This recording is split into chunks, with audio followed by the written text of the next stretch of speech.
The latest now on breaking news. Former Milwaukee police officer Dominique Heaggan-Brown charged today with reckless homicide in the death of Sylville Smith.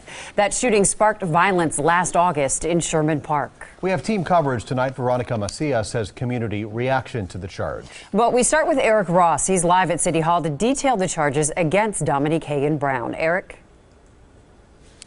Good evening. We still don't know all the facts surrounding the DA's decision to charge former Milwaukee police officer Dominique Heaggan-Brown with Smith's death, but we do know that decision was based heavily on body camera video, which has not yet been released to the public. We now know Officer Dominique Heaggan-Brown shot Sylville Smith twice as he ran from officers. Court documents say Smith was in the process of tossing a gun over a fence when he was shot in the arm. I believe that the district attorney would not have filed charges had there only been one shot. More than a second and a half later, Heaggan-Brown fired a second shot, this time hitting Smith in the chest. Court documents say at the time of the second shot, Smith was unarmed and had his hands near his head. One of the most important parts of this entire investigation was as a result of the body cameras that were worn by our Milwaukee police officers. If this case had occurred 10 years ago or 15 years ago, we would not have that evidence. While Chief Ed Flynn does not want to butt heads with the district attorney, he says more context needs to be provided about the timeline between when the two shots were fired. 2 shots fired in 1.69 seconds, and one is legal and one's not. That's a little bit difficult to understand or explain to the rank and file, quite honestly. Flynn wants the public to understand officers are often put in life and death situations and stated that 1.69 seconds to process thoughts equates to less than 2 heartbeats. Flynn also says other officers may now fear firing their weapon in the future.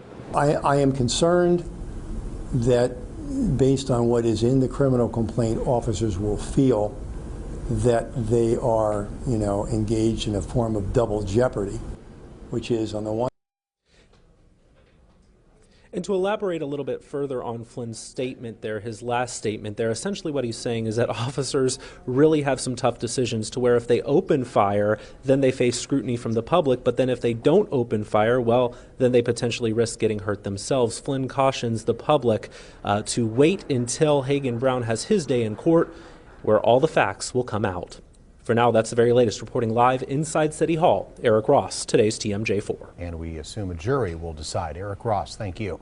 According to the criminal complaint, Heaggan-Brown fired the first shot when Smith raised his gun. The second shot came less than 2 seconds later.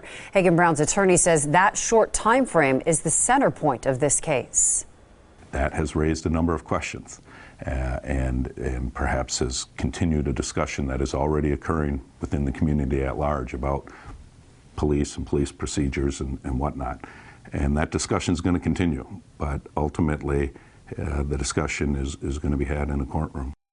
And Heaggan-Brown's attorney plans to enter a not guilty plea on the reckless homicide charge during an initial court appearance tomorrow morning. Among the many businesses damaged in the Sherman Park violence that followed the Smith shooting was the Jet Beauty supply store. Coincidentally, on the day those charges were filed, that store is marking its grand reopening. Veronica Macias is live with reaction. Veronica. Indeed, today is the grand reopening. For months, though, the windows here at Jet Beauty had been boarded up. This corner of Burleigh and Fond du Lac Avenue was very quiet. People back in August misdirected their anger at many stores in this area.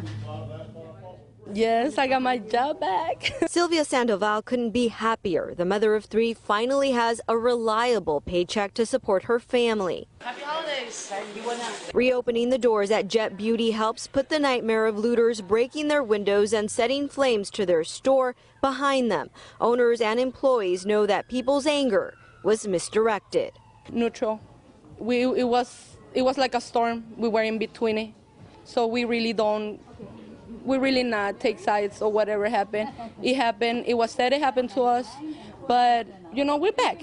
Their grand opening comes on the same day that a long-awaited decision is made.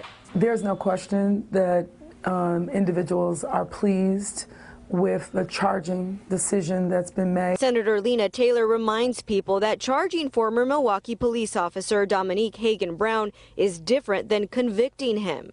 We need to have cop houses, and we need to have activities that encourage that dialogue with officers and community. And while handing down murder charges helps police community relations, police need to work on de-escalating training, cultural competency, and curbside manners. Still, people are happy that already some steps are being taken to help heal the wounds made from earlier this year. This grand opening is part of that solution.